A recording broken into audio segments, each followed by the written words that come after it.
Hey guys, so today what we're going to do is we're going to start the second chapter, which is about reasoning and proofs. So we do have two different types of reasoning, inductive and deductive. And we'll get through the difference as we go. But the reason why this chapter is so important is because proofs are why we know certain things are certain things. Okay, so what we do in geometry is we prove that we know certain things are congruent, or we prove that we know the shape is this shape because it has certain properties. Okay, so chapter 1 is all about identifying the different tools of geometry, different parts that make up geometric shapes. And chapter 2 is all about how to prove these things exist. Okay, we're not going to get into all formal proofs right now. Right now, we're just going to talk about inductive reasoning. Okay, inductive reasoning is when, if you want to follow along in your book, we're on page 91. Okay. Inductive reasoning is reasoning by using examples.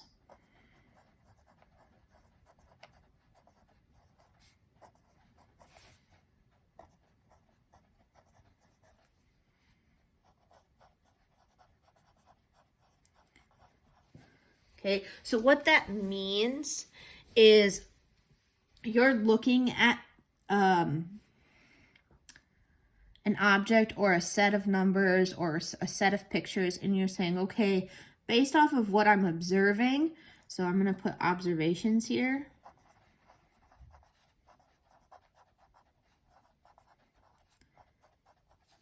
I know that it fits this certain pattern.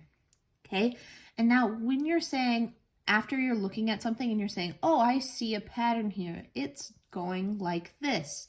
Okay, that's what's called a conjecture. So a conclusion statement based off your observation. So I'm just going to write conclusion by observation. Now, another word that I use to understand what inductive reasoning is I think of inductive as intuition.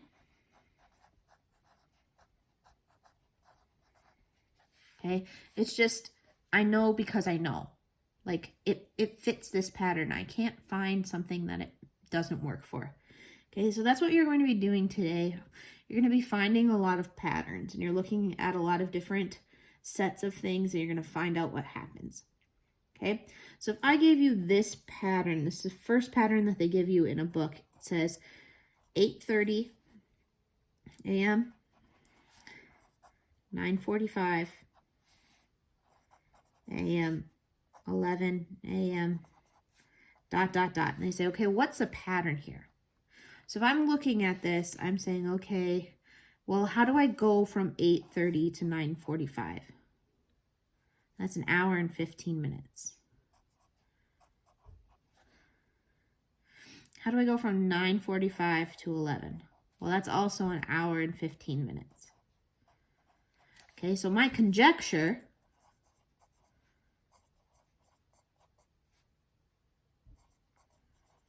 is plus an hour and 15 minutes. And if I wanted to list what the next three terms in the sequence are, all I would do is say, well, what's 11 a.m. plus an hour and 15 minutes?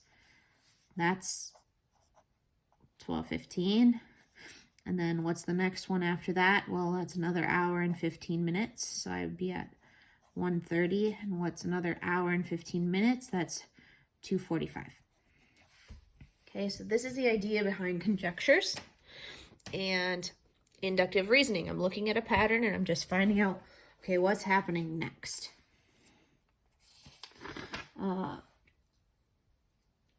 So sometimes it can look like this, where they give you numbers like this. Sometimes it can look like pictures. And I'm going to draw a picture. And I'm going to draw another picture.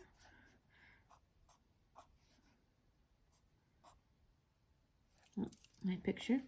I didn't follow my pattern that I was drawing. Okay, I'm going to put a line over the top point. So this one, this one, this one, this one. So if I have this pattern, what do you think is happening? Well, the top is being moved in a clockwise position. So I would say my conjecture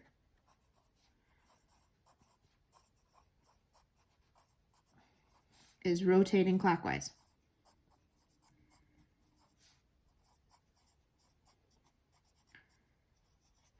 And I would technically say 90 degrees because I want to make sure that I'm only rotating it clockwise one turn each time. Okay, I'm going to put another one up here that I'm not going to talk about until the end, but I'm going to see if you can figure out what it is.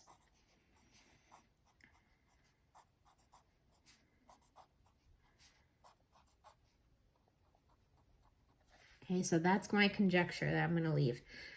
Now, sometimes I wrote this down too far, I think, so I'm going to erase it and put it up further. Sometimes when you're looking at something, you don't necessarily know if it's true or not. Or they give you a pattern and someone says, oh, hey, this is what the pattern is, and it's really not actually what's going on. So what we call that, or what we do when that happens, is we want to give a counter example. Okay, so it's an example that shows or that proves a conjecture is false.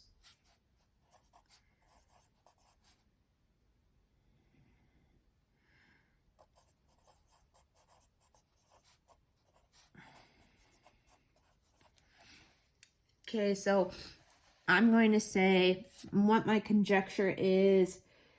The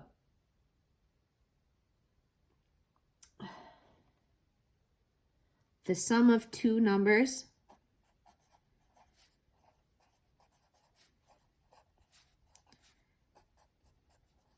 is always even. So this is my conjecture. Okay, so a sum of two numbers just means adding two numbers. So if I add 2 plus 4, well, that's 6. Or if I add 2 plus 8, well, that's 10. And if I'm looking at these examples, I'm saying, yeah, that fits with that. 2 plus 4 is 6, and 6 is even. That works. 2 plus 8 is 10, and that works. I could even do odd numbers. 7 plus 3. 7 plus 3 is 10, and that's even, and that works, right? So sometimes you see this and you see, oh, that works for a lot of things. But what about 2 plus 3? That gives me 5. And 5 is not even. So this right here is a counter example. So it's just, give me an example that proves this isn't true. Right? So in your assignment, what you're going to have to do is you're going to have to look at patterns, identify the next 3 terms. You're going to have to make conjectures. So you're going to have to say, okay, if they give me these 3 pictures, what's happening? Or if they give me a set of numbers, or they say the sum of 2 numbers, well, you would have to say, okay, that is this, this, and this. What's happening every time? Okay. Or if I said 2 numbers, a number squared, right? Well, my conjecture is, okay, if I'm talking about a number squared, let's talk about -2 squared. Well, that's 4. And 0 squared is 0, and 1 squared is 1, and 2 squared is 2. So I'm noticing that all of those numbers are positive. So my conjecture would have been, if I have a number squared, that's positive. Now, in your conjectures, I'm hoping that you'll make true conjectures. But really for this assignment, I'm just making sure that you know what that term means. So if you have a conjecture and it ends up being false, don't feel too bad, okay? This is the first time you're doing it. It's not a big deal, right? But for your counter examples, you really do need to tell me a counter example that makes it false, right? If you had the sum of two numbers is always even and you wrote this as your answer, well, this says this is true, so this is not a counter example, okay? You'd have to give me something like this, where it ended up being odd. All right, that's all this section is about. I have your homework posted in the homework category as well. I also gave it to your substitute. It's on page 94. But getting back to this fun little sequence, anybody have an idea?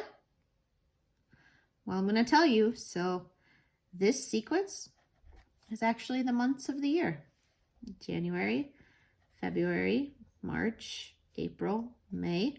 So the next three terms would be J for June, J for July, March, April, May, June, July, August. A for August. I had a brain fart. Okay, so being that we're only doing one section, you should be able to finish your assignment in class. I still don't want you to turn it in until Monday. But I guess if you finish it, go ahead and turn it into the basket. That way I can see how many of you did finish in class. So I'm going to change my mind. Go ahead and turn in your assignment at the end of class if you finished. If not, don't worry. It's not due until Monday, but I do want to see how many of you got done. So if you finish, turn it in. If you don't, take it home for homework. Otherwise, have a great weekend. I'll see you guys on Monday.